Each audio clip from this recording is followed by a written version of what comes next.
Welcome back, it's Monday and we're tackling another recipe. This week we're hitting baked eggs. Now it is traditionally with just tomato fondue, but we're zhuzhing it up a bit with some chilli, some pepper and a lovely hunk of Nduja. Let's get it.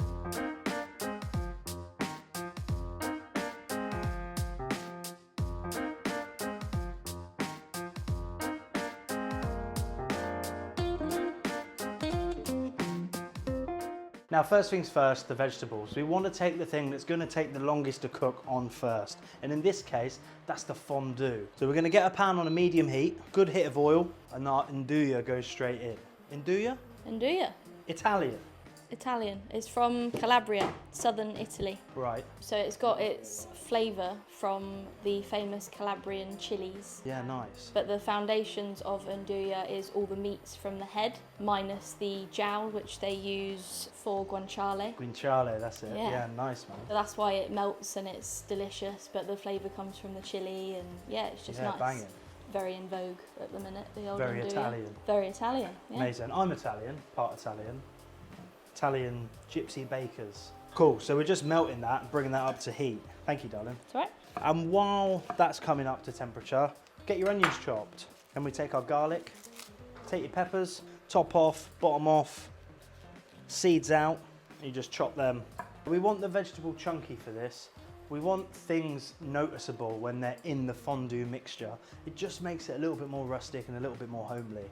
One chili, sliced, and that all goes into the pan. The onion, the pepper, the Nduja, all in there, cooking down. After about 2 to 3 minutes of that sweating, you want to get your tomatoes whole, washed, straight in. Now they're going to start to blister and bruise and give off their juice, which is in turn going to evaporate at the bottom of the pan, create steam when we get a lid on this thing, and then cook down and start to sweat and sort of break those vegetables down and turn them into that iconic fondue. That will take about 10 to 15 minutes on the stove. Every now and again, release the steam, give it a little shake, give it a little stir, make sure it's not burning, lid back on, and we sweat and we cook those vegetables down. It's been about 15 minutes, et voila. Now this mix is homogeneous. What do I mean when I say homogeneous? I mean the fat and the moisture have collected and turned into this silky, stunning sauce that's flavoured with that Nduja, chili, onion and pepper. Now that's the hard part done. Another little hit of salt and a flicker of that fresh pungent pepper. Out into your pan. We're going to take the back of a spoon and just make a couple of little wells in the pan, just for our eggs to sit in.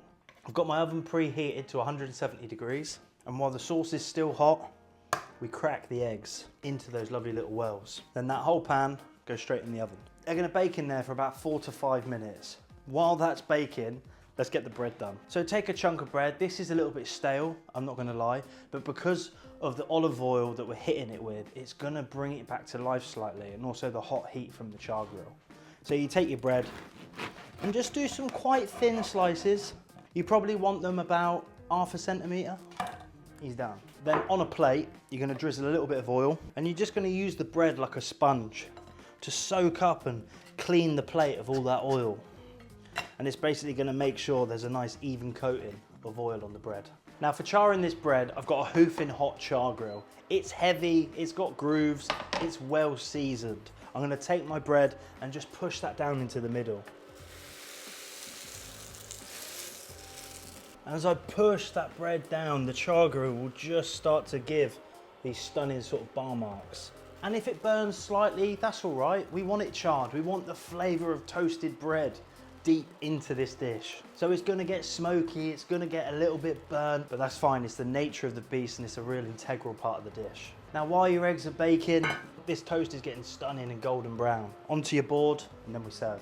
I've got some herbs just out of my fridge. I've got some dill. This could be parsley, it could be coriander, it could be tarragon.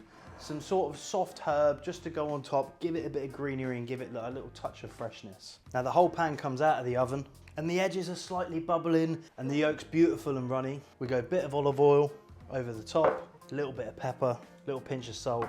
Those herbs just scattered over the egg. Cut your bread diagonally, lovely crunchy, and then you just slot that in down the side of the pan. And then from quite simple ingredients, you get this comforting pan of Nduja, pepper, garlic and onion. Now this is a little bit of a clear out your fridge £1 wonder. Have you got tomatoes in there? Have you got other old vegetables, red onion, white onion, it doesn't really matter. A few spring onions over the top. If you've got that looming old cabbage in the back, can be sliced up and put through. You really go wherever you want with this one. These are the foundation flavors that I'm giving you today, but you can take this wherever you want. Those eggs should just be a little bit wobbly as you dip your bread in to get that stunning runny yolk. Who's on? So that's the comforting Nduja sauce, those beautifully runny baked eggs, good old bit of crispy bread, and some soft herbs simply over the top. Abang yo!